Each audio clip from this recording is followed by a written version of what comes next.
know you could. Yeah, times are changing everywhere. Do we dream and do we dare? It's up to you, the door is open wide. Feel the rhythm of today, learn the part and join the play. The world is here, let's take it for a ride.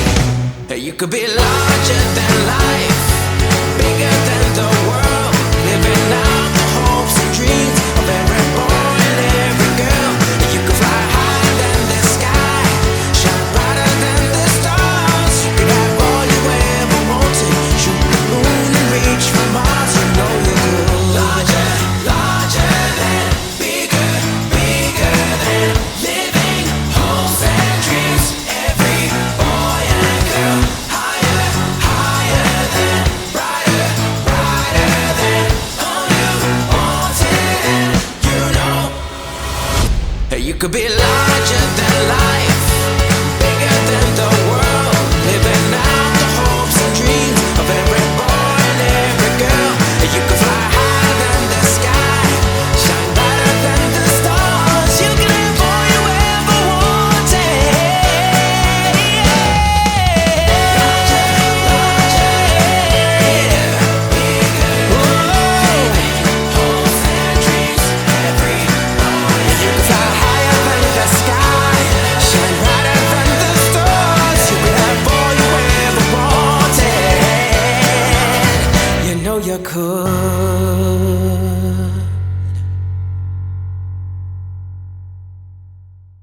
Welcome, everybody, to a very special episode of the Virtual Advisor Power Hour. I've had the privilege in my life to spend time with some incredibly remarkable and inspirational figures, people who have marked me for the rest of my life positively, and their impact has reverberated to millions of others. Today is one such person. I'm going to tell you a little bit about him. We're going to watch a very short video about him because what he's accomplished and what he's done makes him one of the only people in the world, actually the only person in the world to have done what he's done. That's how remarkable it is. And it is my deep honor and privilege to continue to bring these remarkable people to you through this medium. So one, I want to start off with gratitude. Thank you for constantly coming to our show every single Wednesday at 12 noon, 9 Pacific. It means a lot to me that I can be in a place where I can share with a community of people. We happen to all have insurance and financial services in common, but I think one thing we have in greater common is our desire to be better people, to be better leaders, to be better givers, to be individuals that help people at a deeper level. And I just want to start off with gratitude to thank you for coming here, because without you, we wouldn't have a show. So thank you. Let me tell you about our guest today. So Sean Swarner is known as an inspirational figure for somebody who's overcome just incredible odds. He's a cancer survivor who climbed Mount Everest with only one functioning lung, making his story remarkable. But that's just not it. Here's just a little bit about him. He got his first of two life-threatening cancers at the age of 13. We're going to ask him a little bit about that. Doctors just gave him a few months to live, but he overcame the disease. And at 16, he was diagnosed with Askins sarcoma, which is a rare and aggressive type of cancer that affects soft tissue. This second diagnosis was even more severe, and he was given, again, little chance of survivor. Incredibly, he survived both, but the treatment severely damaged his body. As a result, he lost the use of one lung. Despite this, Sean is known to everybody that knows him as somebody who has an extremely positive outlook on life. In 2002, he became the first cancer survivor to reach the summit of Everest, achieving this with just one lung. And this feat is remarkable not just because of the physical challenge of climbing the world's highest peak, but also because of the reduced lung capacity he had to work with. Climbing Everest is one of the biggest challenges that a human can do, even for the fittest of people. And the thin air at that high altitude poses a huge challenge for anyone with a compromised lung function. And it was symbolic because not only did he make it, but he carried a flag with the names of cancer patients to honor their struggles and triumphs, making his journey about more than just personal achievement. And after he did that, like the inspirational figure he is, he didn't just stop there. He went on to complete 7 summits, which means he's climbed the highest peak on each continent: Asia, South America, North America, Africa, Europe, Antarctica, and Australia or Oceania. Because he's completed the 7 summits and also completed Ironman triathlons and skied the North and the South Poles, he is one of the few people in the world to achieve the Explorer's Grand Slam and the only human being to have done so with 1 lung. Today, Sean is a motivational speaker. He's an author. He's a cancer awareness advocate. He uses his story to inspire others facing adversity and works to raise awareness around cancer research. He co-founded the Cancer Climber Association, which is an organization dedicated to helping cancer survivors and patients live active and fulfilling lives. And he also wrote the book, Keep Climbing, How I Beat Cancer and Reached the Top of the World. Let's watch a few highlights of his life, and then we'll bring Sean on. It's a great pleasure and honor to welcome to the House of Walker, Mr. Sean Swarner. Sean Swarner joins us now in studio. Sean, great to have you here. Broncos country hero, Sean Swarner. You climbed Mount Everest.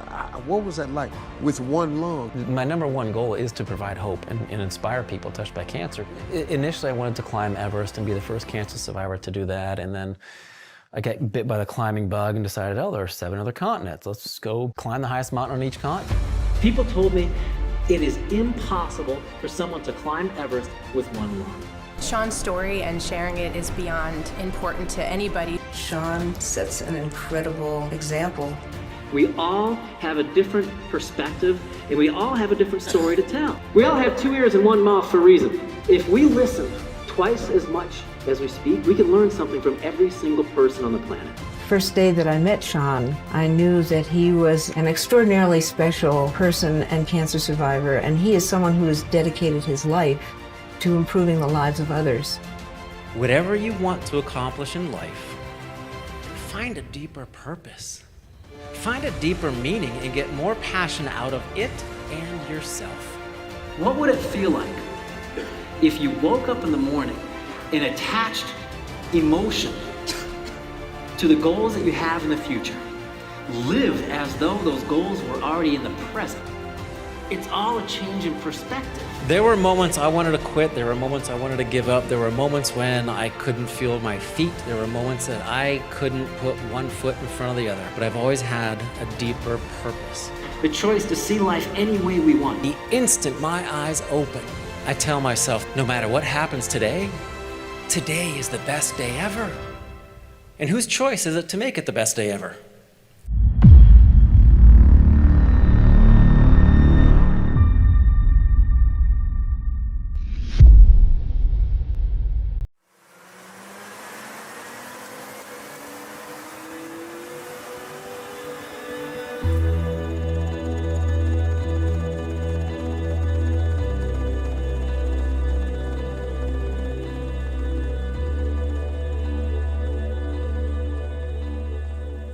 As a 13-year-old, the doctors gave me 3 months to live.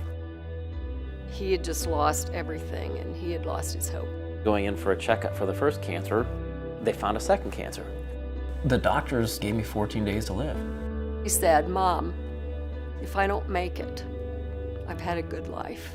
And I said to Sean, I said, "You're gonna make it." Didn't want to lose my little baby. The cancer could take my body, but it could never touch my mind. I'm cured of cancer, but I'm not done fighting it.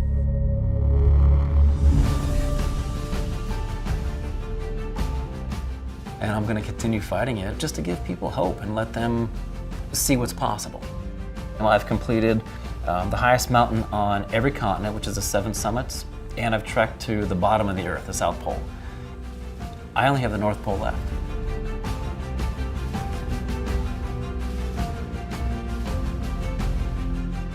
Two polar bears sniffing around.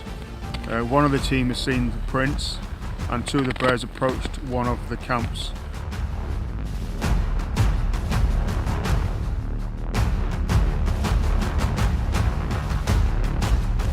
Sun doesn't really do a good job of warming anything up. The only time this usually works is when it's about minus 40.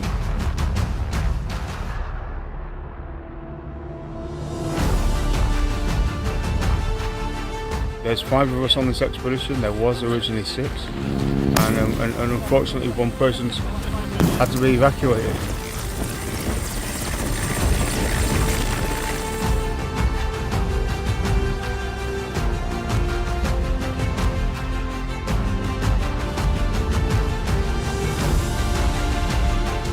But it's a relentless place, the frozen ocean, absolutely relentless. Takes no prisoners.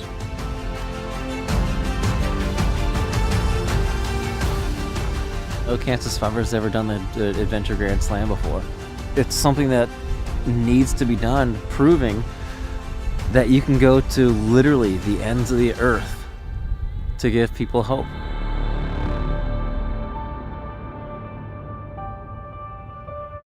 Welcome, everybody, to today's Virtual Advisor Power Hour. This is a very special one for me because I get to interview somebody who has inspired me in my personal life, but I also have the deep honor of calling him a friend. This is Sean Swarner. He's an inspirational figure. He's known for overcoming incredible odds. He's a cancer survivor who climbed Mount Everest with only one functioning lung, making his story extremely remarkable. If that wasn't enough, we're going to talk about some of the other challenges that he's had to overcome as a young person, but he went ahead and climbed 7 other mountains, the 7 summits, which involves climbing the highest peaks on each continent. He travels the world sharing his message of hope. He wrote a book called Keep Climbing: How I Beat Cancer and Reached the Top of the World. Today, we're going to talk about how we can all implement some of the tools and techniques that Sean has used to increase his mental resilience, because as we all know, whether we're climbing literal Everest, I bet that some of us are climbing an Everest right now, a mountain, a challenge, or just life itself. And I'm so honored and grateful that we can bring him to the community today. So Sean, thank you, brother, for being here today. Really, really appreciate you giving us some of your day. Welcome. That was an amazing intro, and I am deeply grateful for the opportunity to be here. And everything you said, I was like, I want to beat that guy. Like he sounds pretty cool. You are that guy. So take us to the beginning, Sean, because your story really starts with you as a little boy. Take us through that first challenge. Sure. It's kind of funny you mentioned your story started as a little boy. I was like, well, my parents got together 9 months later. Dun, dun. You probably don't want to go back that far. What I'm assuming you're referring to is when I was 13. And that's when my entire life changed. I suffered a knee injury playing basketball, and my whole body, every joint swelled up so much. I looked like the Pillsbury Doughboy. And it was interesting because I didn't have any night sweats. I had no symptoms, nothing to show that I had this internal battle between my cells and cancer. So if it wasn't for that knee injury, I'd be dead. So as a 13-year-old, the doctors diagnosed me with advanced stage 4 Hodgkin's lymphoma. And they told my parents, hey, your firstborn son's going to be dead in 3 months. I had an expiration date. We all have an expiration date, but I literally had an expiration date at 13 years old, and it was no more than 3 months. So I don't know how you handle that. I mean, looking back at it, to be honest with you, it was probably worse on my parents than it was on me, just because of how they handled it. And I mean, if you look at how a lot of diagnoses happen today, knock on wood, this will never happen. Say I'm the doctor. The doctor comes up and says, Jeremiah, you have cancer. This is the type of cancer. This is what we're going to do. These are the treatments. And we're going to do everything we possibly can to help you get better. My parents looked at it and said, hey, Sean, you're sick. We're going to do everything we possibly can to get you better. And oh, by the way, it's cancer. So I think just developing that unique perspective on not focusing on the fact that I had cancer, but focusing on the positive aspect of, okay, well, I have something that's going to slow me down for a little bit. Let's take care of it. So I went into it with a positive attitude. And that also came about when I was probably 3 months into the treatments. My hair was falling out in clumps in the shower. I was on my hands and knees, 60 or 70 pounds overweight. My hair was clogging up the drain. The water was rising up. And I'm on my hands and knees, literally weeping. I'm fighting for my life. I'm thinking, for example, when you were younger, and let's say you're freshman in high school, what were some of the biggest concerns you had? Yeah, I can think of, Did this girl like me? Was I liked? Am I cool? Um, what is this thing happening to my body? Puberty. Am I going to make it past this grade? Is this teacher going to fail me? Like, just, as I'm saying it to you, it sounds so superfluous compared to what you've gone through. And it's interesting you say that, because I've done a lot of thinking on it. You're right. Most people 13, 14 years old, they're thinking about where are they going to sit at lunchtime? They're worried about the nicest clothes, nicest shoes. Like you said, puberty's kicking in, hormones are growing hair in unusual places on your body. My hair was falling out, and I remember I literally was fighting for my life. So I wasn't concerned about that stuff. I was focused on the here and now because I was terrified to go to bed, not knowing if I was going to wake up the next day. But in this same moment, when I was on my hands and knees fighting for my life, I started projecting into the future what my parents' lives would look like if their firstborn son died. One of my biggest. Where did that come from? Did you hear about somebody saying you should do this exercise, or this is just something that came out of you? This is something that came out of me. And when you're forced into a situation to literally see your own mortality, as a 13, 14-year-old, it puts things in perspective. I was forced to grow up and mature rapidly. I was 13 going on 40. Now I'm a little older, I'm reverting back to my age, and I want to relive those years again.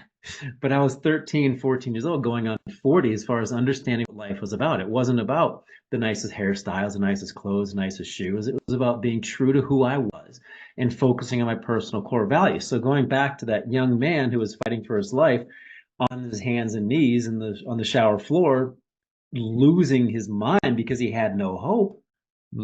I literally, there you go, exactly. I was literally thinking about dying and death and what it meant. So it became real. And then I started thinking about all the reasons I wanted to live. And I didn't want to focus on not dying. I wanted to focus on living. And that came from projecting into the future and seeing my mom, my dad, and my younger brother not having his brother and their firstborn son in the family. One of my personal core values is family, and I think that really helped me focus on what was important and to fight for my life. So, I always look for takeaways. How can I model inspirational people, of which you are definitely one of those for me? And one of the things you did was, it's a mental model. It's projecting out a decision, right? It's taking a moment where you are now and looking at a future consequence of an action you're taking now. Is that something that you still do today? Do you still find yourself going back to that mental model of, okay, I have a decision to make. What is this decision going to bring me or not bring me if I make it or not? Is that still something you do today? Or is it maybe just more automatic now?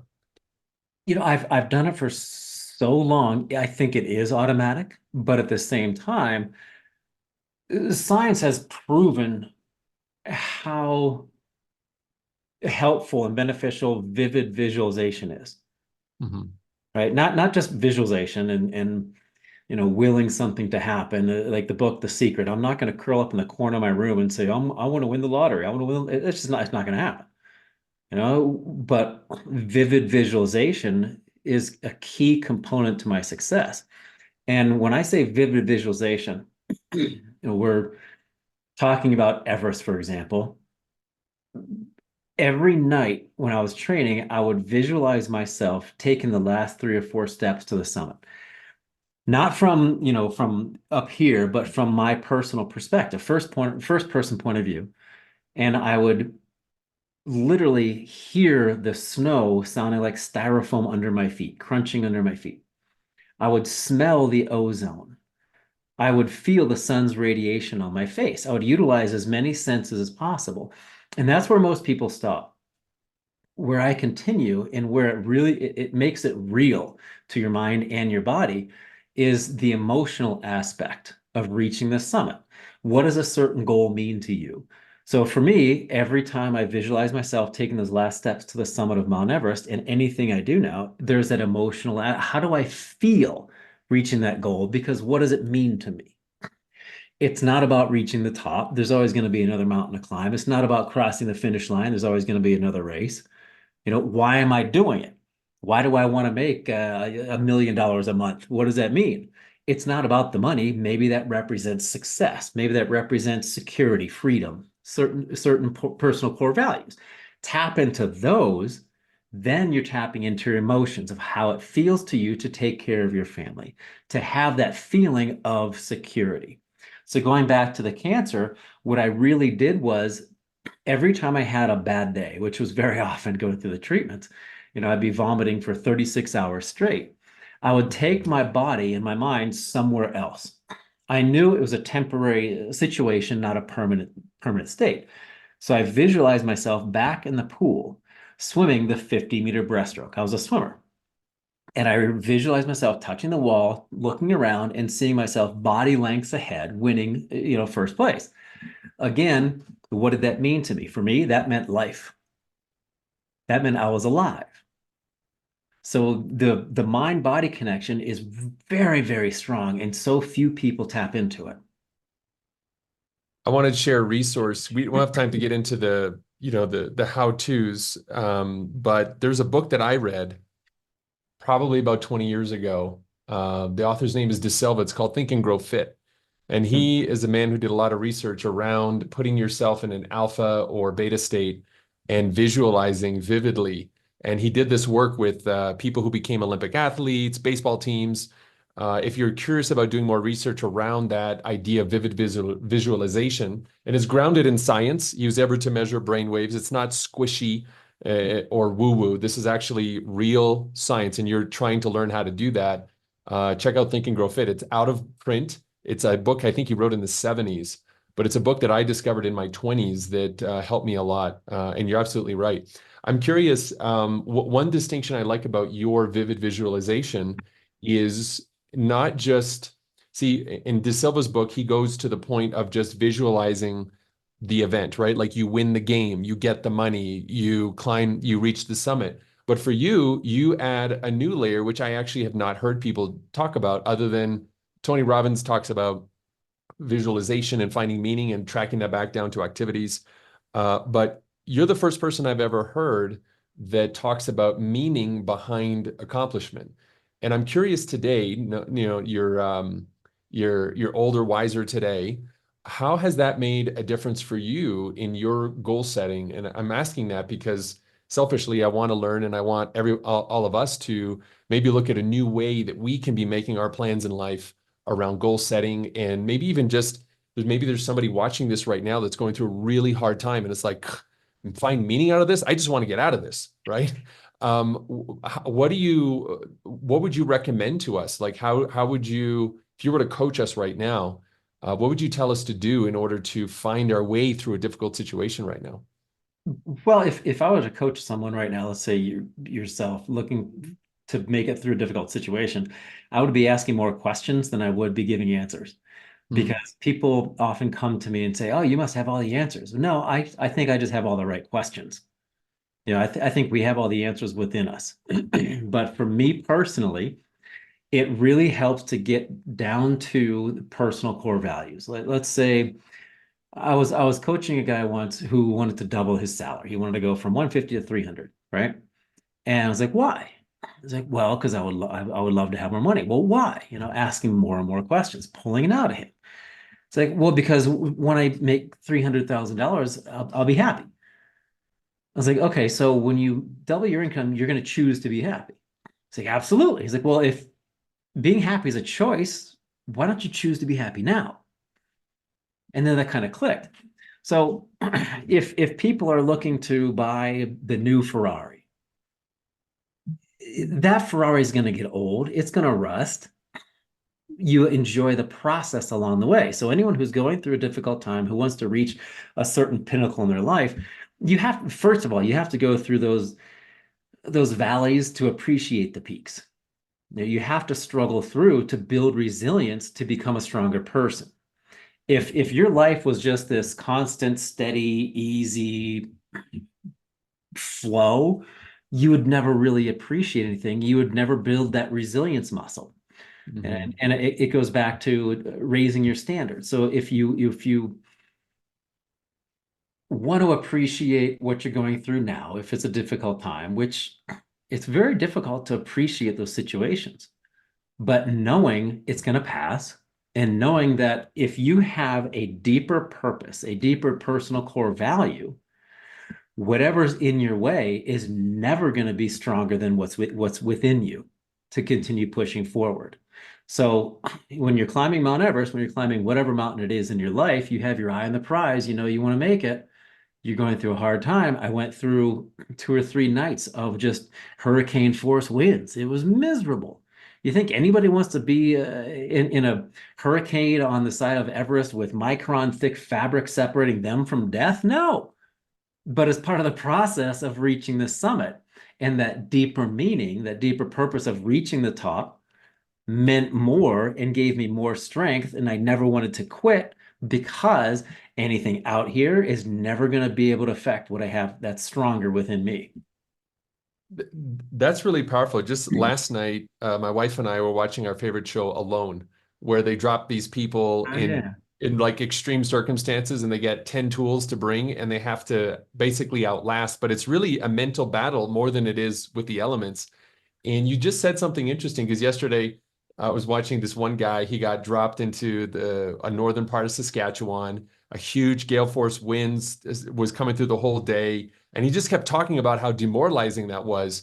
And you just mentioned being on the side of Everest for 2 nights with a storm, with windstorms, and being separated by micron thin. What did you tell yourself in those moments to be like, I am not going to die. I am going to keep going. Like, did you keep doing that mental exercise, or was it something else? If I told you I was always positive, that'd be a lie. There were times on the side of Everest where I was thinking to myself, what the hell did I get myself into? Like, why am I this is awful. I can't feel from my knees to my toes. I can't breathe. As you mentioned, I have one lung.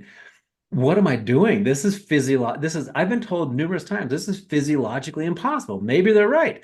But then a millisecond later, no, they can't be right. You know, I only know what's good for me. I only know what's right. I'm the one who knows what I am capable of. But one of the things that really helped was thinking back to those other bad times that I went through.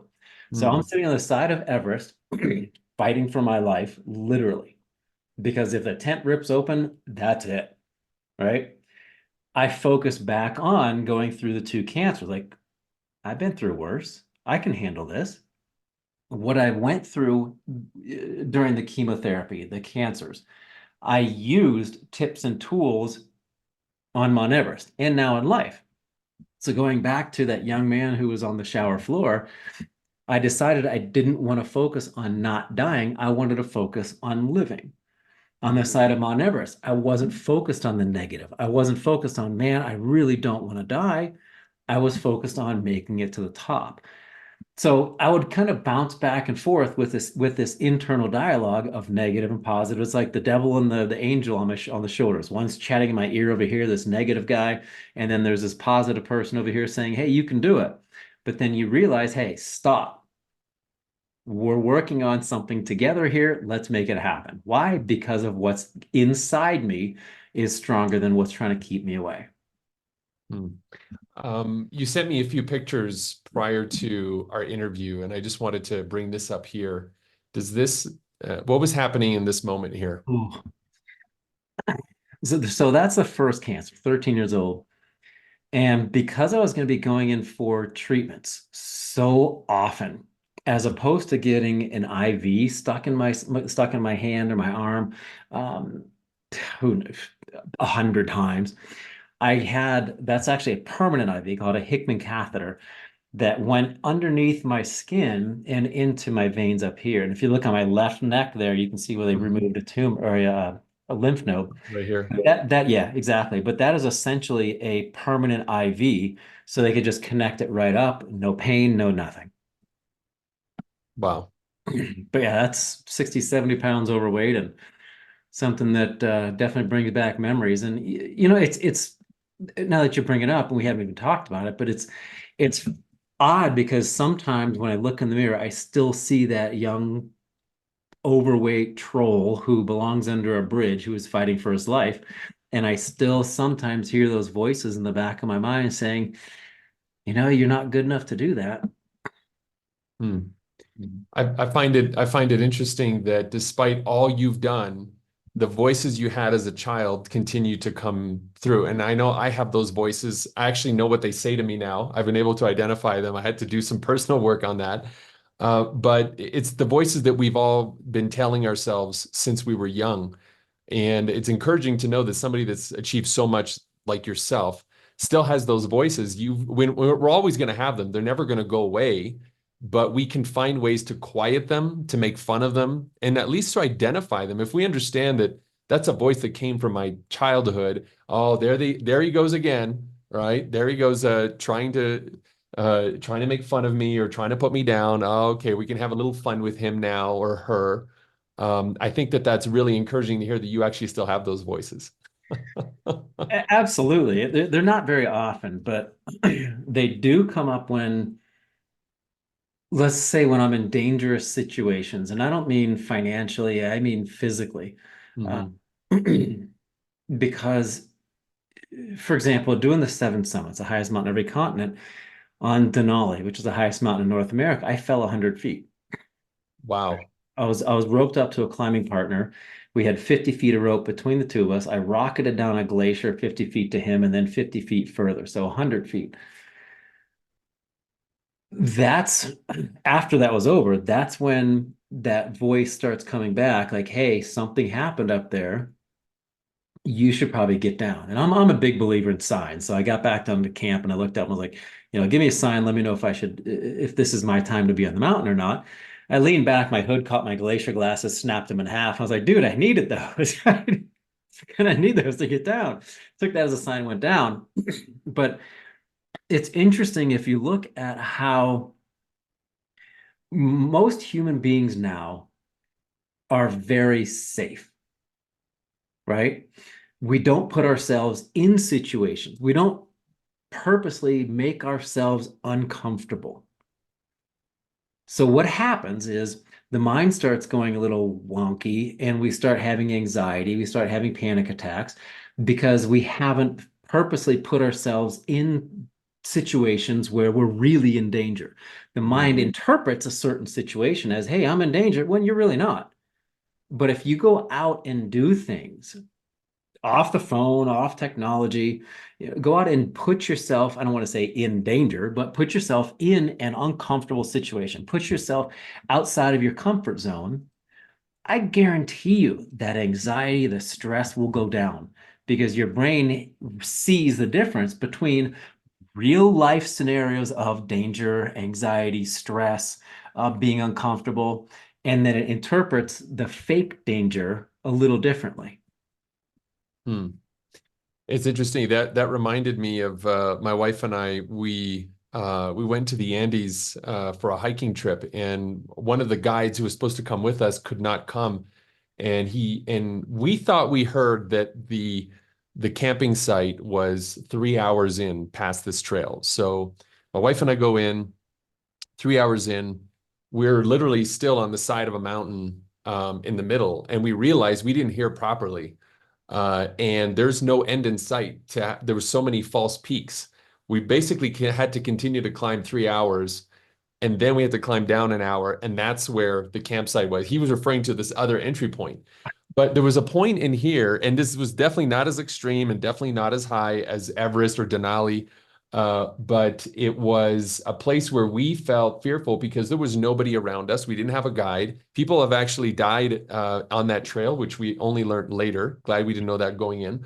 And coming back, we had to go down. It had rained all night, and the trail was washed away. And it was just a river we had to walk down with sticks we had grabbed. And there was those moments where we felt we were going to fall face first, slip on a rock. And we certainly came out stronger, and we definitely did not have our phones with us when we were doing that.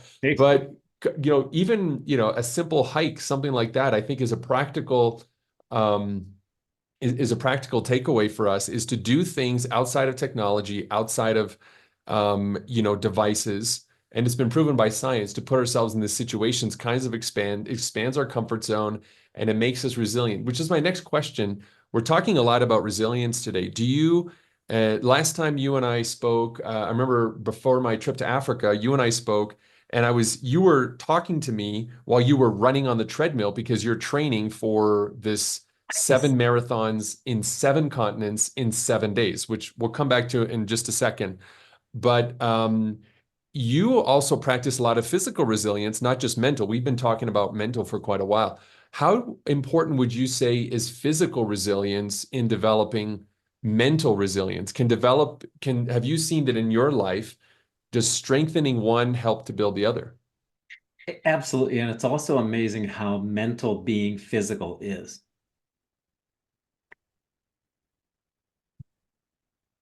Let that sit for a little bit. It's amazing how mental being physical is. Mm-hmm. Because you have to have the right mindset to believe that you're capable of doing something, but also having the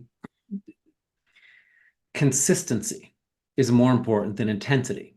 So if you have consistent physical attributes, physical whatever it might be, 777, it would be a marathon. People can wrap their minds around a marathon. Mm-hmm. It's not like you're going to wake up one day and run 18 miles to start training for a marathon. You start with maybe 3, maybe even 1.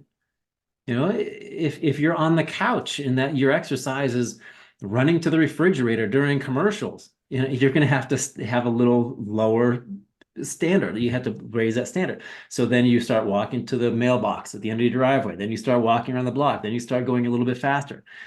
But you have to have that consistency in place. But I think the mindset that I've developed when I'm having those hard times, when I wake up and I open my eyes, I'm like, oh my God, I have to work out how many times today? Like it's here, it's 9:30, and I've already worked out twice, right? And I still have a 10-mile run later today. It's the mindset that helps me keep my physical side in check. Like, what do you say to yourself when you wake up in the morning, right? You got 2 workouts in a half marathon ahead of you, or a marathon, and you really don't want to do it. Like, it is just one of those days you feel like crap, you're sore, whatever. Like, what gets you to go to the gym and do it? This morning was one of those days. I woke up, and I'll be honest with you, I looked at I look at my calendar the night before, so that way in my mind I know what I'm doing the next day.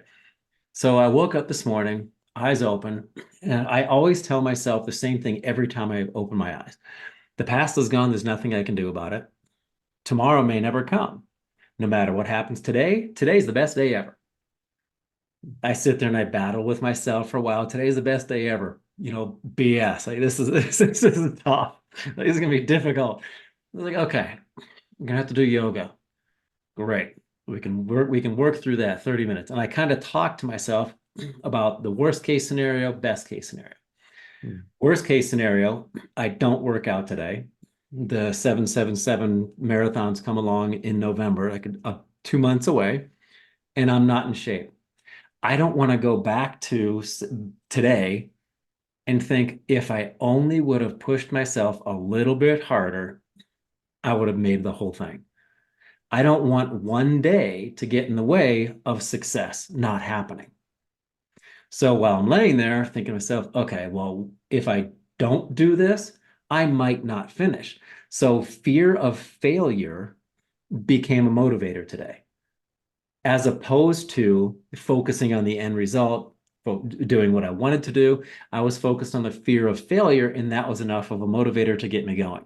Once I put one foot in front of the other, then the next foot, then my mind slowly shifted more towards the positive of, hey, we're going to do this because we want to be successful. It's really interesting that the fear of failure was triggered through the visualization of success or failure of the future goal that you have, which comes back to the original place you took yourself as a 13-year-old boy in the bathtub, hands and knees, just trying to make it through the day and not dying, was the consequence of today to tomorrow's impact, right? And it's really interesting just to see that constant parallel. So what I'm taking out of this is that if I have a day where I got to work out, and I'm not trying to run a marathon, but I am trying to make my body better. I like to maintain a certain level of health, and I can think about the impact, or I'm actually going to ask you if this is correct. So if I got this right, I can project myself, and I'm not trying to run a marathon, but I am trying to stay healthy. So for me, the impact is looking at myself at 70, 80 years, 90 years old in my life, looking at my level of health and knowing that if I had just taken a few more disciplined actions, I will be happier, healthier, surrounded by the people I love, the people that have meaning for me, the people who hopefully my life has impacted, and I get to just enjoy one more day. Is that something that you might do? Or am I thinking about that the right way? Yes. Yeah. When you work out and you project yourself as 70, 80 years old, I'm guessing one of your personal core values is health. Mm-hmm. And if you don't focus and give energy and attention to a personal core value, you're going to feel a little out of whack. Something's going to be off. If you don't subconsciously, you'll know. But if you can bring that to the conscious, the mind's a crazy thing. If you can bring those personal core values to your consciousness and focus on them consciously as opposed to unconsciously, now you have a set of rules and regulations to live your life. Businesses have a set of values and morals where they make decisions based on those. Human beings, we should have the same thing to help us live our best lives, right? Those are our personal core values. So if you project yourself in the future and you focus on being healthy, health is going to be one of your personal core values. Like I said, the mind's a crazy thing, but if you could focus on that, then wonderful. And also there are days where you don't want to do anything. One day I was supposed to run 22 miles, right? Just a couple weeks ago. I was on a cruise, and the long run was while we were on the ocean. Like, no one wants to run 66 laps around the deck of a boat. So maybe 66 laps around the buffet is what I've seen. Right. There's zero excitement. Oh, hey, I've seen that life preserver before, again and again and again. So what I did was, it was 5 a.m. My wife was asleep. I rolled out of bed. I had all my stuff set up the night before. So I was preparing the night before for success today. I had my socks lined up. I was like, okay, just put on your socks. Put on my socks. Okay, just put on your shoes. This after I put on my underwear and my other clothes. It's not the other way around. So I'm like, I put my shoes on. And I'm like, okay. Thanks for that visual. Yeah. So now that I'm dressed, I thought to myself, I have my clothes on. I may as well go for a run, one little step at a time. Yeah. I have a really dear friend who coaches CEOs of hospitals and has coached tens of thousands of nurses in the areas of mental health. And one of the things that he shared with me is that when you don't want to go for a run or go to your workout, if you just do the very least amount of physical activity of 2 to 3 minutes, like walking, like the act of getting up and walking to make the coffee to give you that boost, or the act of walking to where you put your clothes, just that, getting that motor going, after 2 to 3 minutes, the brain takes over and it goes into automation. You don't have the conversation after 2 to 3 minutes. Like you had a conversation in the morning, right? And we all have that, right? I don't want to do it. It's raining outside. Oh man, it's cold. I'm in a cold area. Or it's too hot to do it. Or my workout buddy's not going to be there. We have all these dialogue. Just 2 to 3 minutes of physical activity will override the dialogue, and it actually just puts you into almost automation. So there's an interesting little life hack that has really served me well. Hopefully it serves everybody else here to kind of, getting everything set up the night before has proven as well to be a great way to just get things going, right? Like, okay, I get up, I'm staring at my shoes, my socks are right there. All right. I love the incremental wins. I'm curious, I want to talk about physicality a little bit because I know there's some very fit members of our community. members of our tribe, people have run Ironmans. I think I saw. Just tell me a little bit about your experience with Ironman as well, because I want everybody to see the practicality, and because I also seen you've done something with Ironman, haven't you? I have. So if you wrap up everything I've done in one package, Everest, the highest mountain in every continent, North Pole, South Pole, and the World Championship Ironman Triathlon in Hawaii. I'm the only person in history who's ever done all that. And it just happens to be after surviving 2 terminal cancers, a prognosis of 3 months to live, 14 days to live, a year-long coma, and with one lung. So for those people who don't know what an Ironman is, it's a triathlon. There are different distances. Ironman is one of the longer ones. It's basically a 2.5 mile ocean swim followed by a 112-mile bike ride, and you finish with a marathon. So once you get off the bike, your butt's not feeling so great. It's pretty tender. You're thinking, okay, well, now I have to go run a marathon. Most people just run a marathon and that's it. But for those who are listening who do the Ironmans, whatever, congratulations, though. That's phenomenal. Okay. The other thing too, when I was doing my own research, you've also skied the North and the South Poles, which makes you one of the few people in the world to achieve what's called the Explorer's Grand Slam. I didn't even know that was a thing. Yeah, it sounds like a Denny's breakfast platter, but I didn't name it. So That's exactly what it sounds like. The Explorer's Grand Slam. Oh my goodness.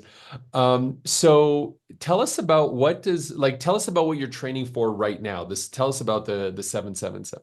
It's 7 marathons in 7 days on all 7 continents. And I'm working with a guy named Adam from Earn It All, and I'm taking him and a group up Kilimanjaro in February. I've gone up 25 times now, lead groups every year. And he's put together a phenomenal workout program. Because if you look at everything I've been blessed and fortunate to accomplish, conquering 2 cancers, the adventures around the world, I have never made it to the summit of any significant peak by myself. I've always had a team, doctors, family members, support groups, Sherpas. I've used the same group on Kilimanjaro year after year. They adopted me into the Chugga tribe. It's phenomenal. Hypothetically, I made it to the top of a mountain by myself. Yay, self high five. There's no one to celebrate with. What's the point? It's better when you do it as a team. So Adam has me running like Forrest Gump. I'm just nonstop. Literally, on Wednesday, I know I have to do 2,400-meter repeats. Yesterday, I ran 18 miles. Today, I had to do a gym workout. I always do yoga in the morning just to keep flexible. Later today, I have to run. He calls it a short 10-mile recovery run. I'm thinking recovery run is like 4 miles, man, not 10. It's just slowly building up incrementally over time. And I'm trusting him because he's the expert. Wow. Okay. So you're training right now. Take us through the cities or the locations where you're going to be running. Sure. We start in Cape Town, where everyone comes together, and then we fly to Wolf Fang, Antarctica, where the first marathon is. Run a marathon, get back on the plane, go to Cape Town, get off the plane, run a marathon, repeat in Perth, Istanbul, Cartagena, and then Miami. Wow.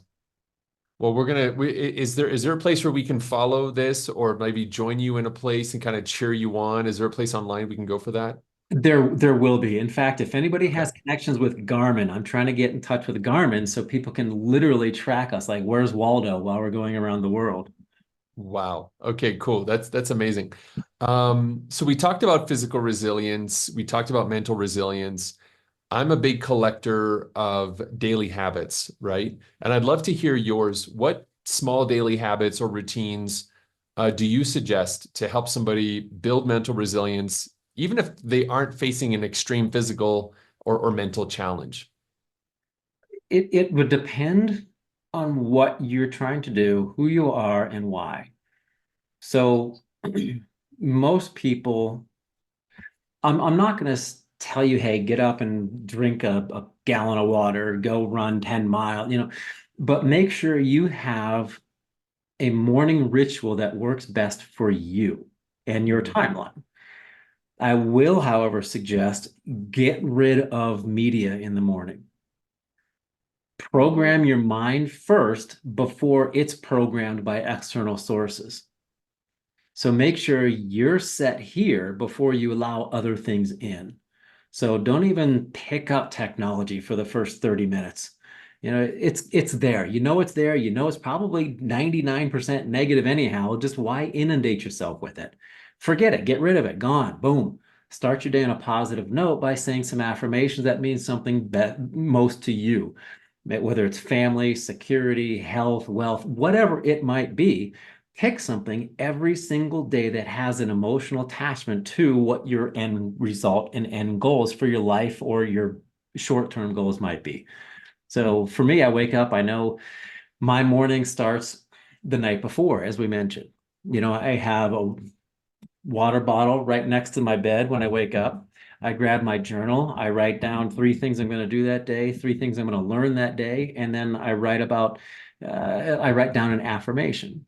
And then the same thing about bedtime. Again, you know it's there. No technology for 30 minutes before you go to bed, because otherwise you're bookending your day on a negative note.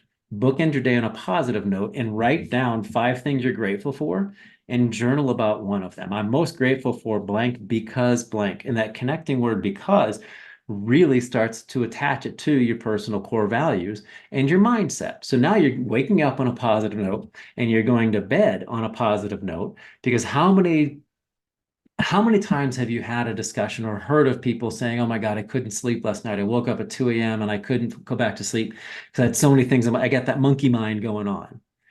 If you take your journal and you write down things you're grateful for as one of the last things you do before you close your eyes, your mind is focused not on the negative stuff that you didn't get accomplished or the things that you have to worry about tomorrow. You're now going to bed with an attitude of gratitude, sleeping through the night because you're grateful for everything that you were able to accomplish and do. That is a game changer. That is, you know, I've always heard about gratitude at night, but, you know, also doing it in the morning is thank you. I'm going to start incorporating that because I have a very similar routine as to what you're talking about. You mentioned something I want to come back to, and I know we got to wrap up because you actually have a hard stop coming up, I think. Like three minutes ago. So, all right, last question then. Then tell us how we can learn about you. You mentioned something about teamwork. Very quickly, how important is it to ask for help or build a support network when you're going through a hard time? Incredibly important. And I would say the biggest piece of advice that I would have is get rid of the ego. The ego serves one person. When you get rid of the ego, you're helping others as well. And I think the more you give, the more you receive. So if you can get rid of the ego and find a deeper purpose for your meaning and your actions, you're going to get more out of it. So looking at teamwork and how you can build that in there, one of the reasons my success rate on Kilimanjaro is 99%. And the average of the mountain is 48%. We're double the mountain's average. It's because I lead from behind. Yes, inspiration is good. Yes, motivation is good, but it's fleeting, right? External inspiration never lasts. But if you can empower people, now you're tapping into what they value, not what you want them to value for yourself. That's ego driven. But if you can lead from behind and encourage people based on what they value, now you're empowering them, which is going to last much longer than inspiration or motivation ever will. Thank you for that distinction. I know you have to run. Thank you so much. Just last thing, if people wanted to follow you, stay in touch with your adventures, where can they go to learn more about you? Easiest question yet. SeanSwarner.com. Sean, like Sean Connery, the proper way. And then the Warner Brothers with an S. SeanSwarner.com. SeanSwarner.com. All right, Sean, thank you so much. Thank you for your distinctions. Thank you for being a light in this world. Thank you for the giving person that you are. I'm super grateful to call you a friend. Thank you, Sean. I appreciate that. Grateful for you as well. Thank you, everybody, for being here today. It was an honor to serve you. And wow, what an amazing interview. With that, I want to thank you so much for being here today. Thank you for being part of the community. And we look forward to seeing you next week for another episode of the Virtual Advisor Power Hour every single Wednesday right here. Wednesdays at 12 Eastern, 9 Pacific. Thanks, everyone. We'll see you next week.